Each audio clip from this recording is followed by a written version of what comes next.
ক্রিকেটের সব খবরাখবর সবার আগে পেতে এখনই সাবস্ক্রাইব করুন এবং বেল বাটনে প্রেস করুন।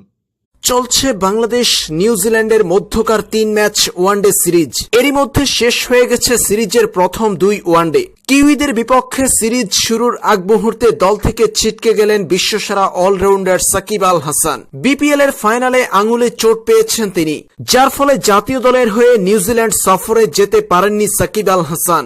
সাকিবকে ছাড়াই পুরো ওয়ানডে সিরিজ এবং 2টি টেস্ট খেলবে বাংলাদেশ। শেষ টেস্টে ফেরার সম্ভাবনা রয়েছে সাকিবের।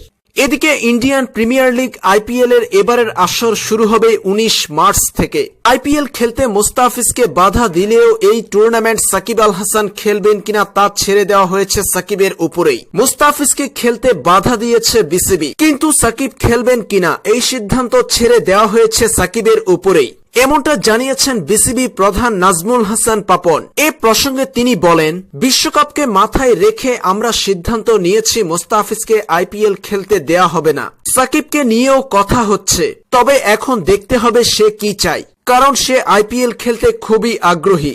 যদি সে না খেলে তাহলে বাংলাদেশের কোনো মানুষ আইপিএল দেখবে না। আমাদের দেশের মানুষরা আইপিএল দেখে সাকিব মোস্তাফিজের জন্য। এরপর নাজমুল হাসান পাপন আরো বলেন, আমরা সাকিবকে সতর্ক থাকতে বলবো, কারণ এই টুর্নামেন্টে ইনজুরিতে পড়ার সম্ভাবনা থাকে।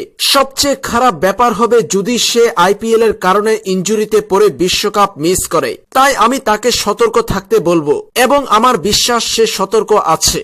সরাসরি না বললেও মোস্তাফিজের পর সাকিবকেও আইপিএল না খেলতে ইঙ্গিত দিয়েছেন বিসিবি প্রধান। তবে এখন দেখার বিষয় দেশের স্বার্থে বিশ্বকাপ খেলার জন্য আইপিএল কে না বলবেন কিনা সাকিব, নাকি বিসিবির অনিচ্ছা সত্ত্বেও খেলা চালিয়ে যাবেন আইপিএলে।